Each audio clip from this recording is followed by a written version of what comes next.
So let's talk about our final portfolios. And I want to start by going over this PowerPoint that I have available for you guys in your week 13 folders.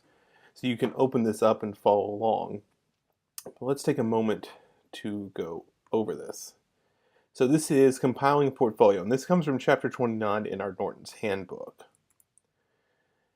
All right, so let's first of all talk about portfolios, and I may ask the question, how many of you ever compiled a portfolio before?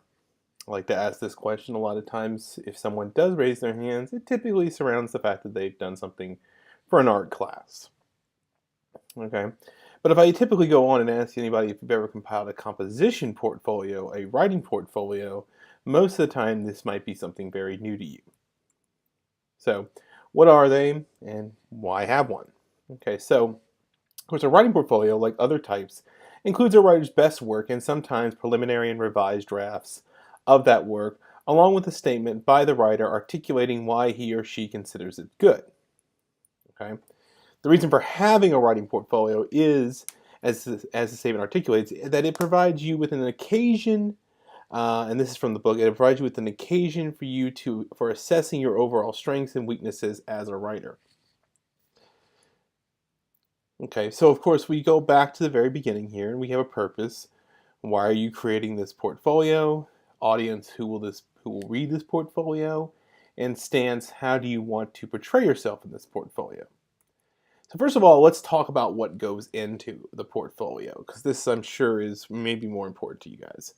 On page 288, they provide you with a list of things that should and can go into a writing portfolio. However, I'm only going to be asking you for the following things.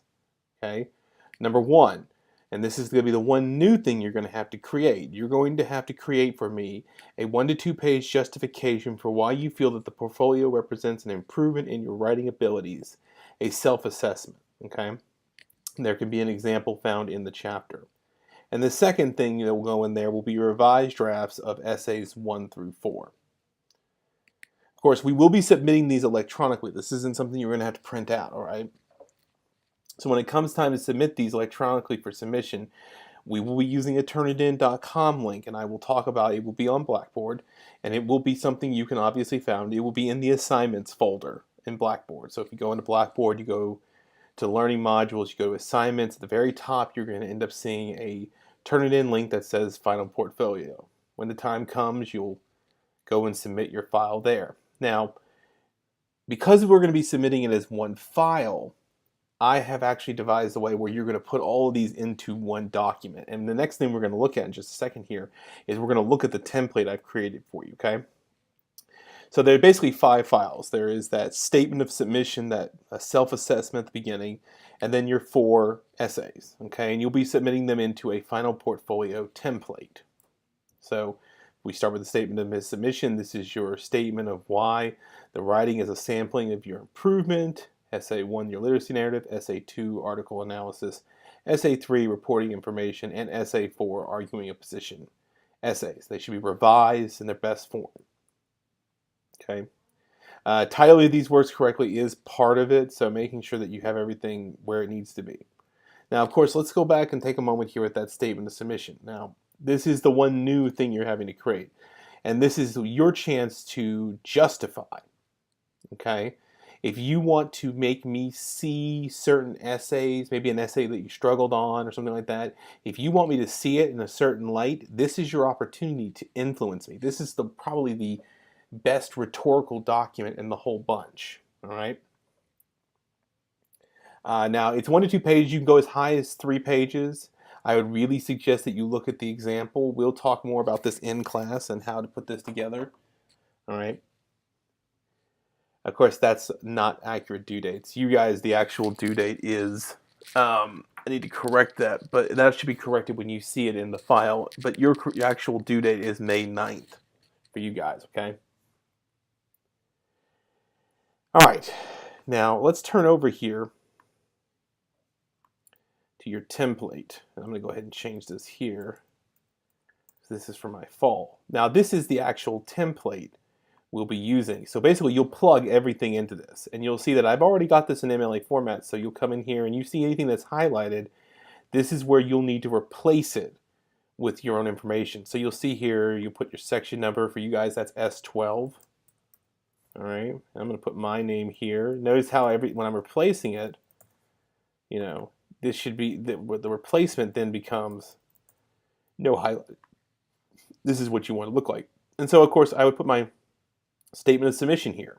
Now, let's say it runs it runs on the end of second page. Now, you'll notice I have another heading here. And again, I only have to put the heading itself once. Okay, I've got the subheading here, SA1. So whenever I import the document here, this might get moved down maybe somewhere on the page 3. Maybe it's somewhere down here at the bottom. Wherever it is, you want to make sure that you move it to the top of the next page. So let me pull up an example. So let's say, for example, I copied and pasted something. Let me pull something up here real quickly. Something short. Looking for... Let's do this. Let's say this happened to be my SA1. Let me just sort of show you what this would look like. So go in here.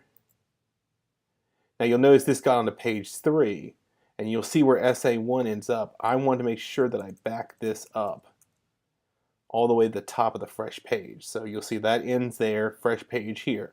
Now this is where I would plug in SA1, starting with the title. I don't need the heading again.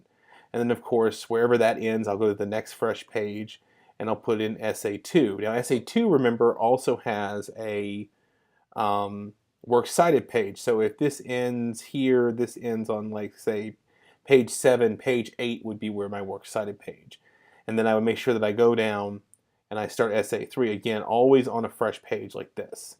Now, on Friday, if we have any questions about this, we will answer them, but I just wanted to briefly go over this.